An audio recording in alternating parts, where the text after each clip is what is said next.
邊個話280尺居屋一定好壓迫？今次同大家分享呢套能自遠嘅居屋設計，簡直係細單位業主嘅福音。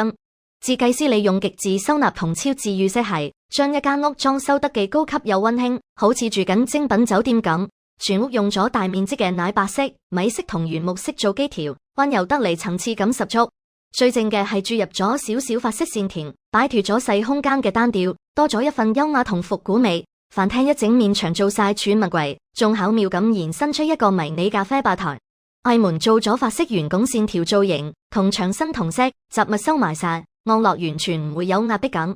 客廳同睡房之間，設計師冇用死板嘅磚牆，而係用咗一個半矮嘅雙面收納櫃梳妝台嚟做隔斷，咁樣既可以保持光線通透，睡房又借到客廳嘅空間感，私隱度同開闊感平衡得啱啱好。全屋係用咗無主燈設計，天花射燈、電視長燈帶、床頭隱形燈槽，層次感即刻出晒嚟。人字判木地板增加地面嘅延伸感同復古輕奢感。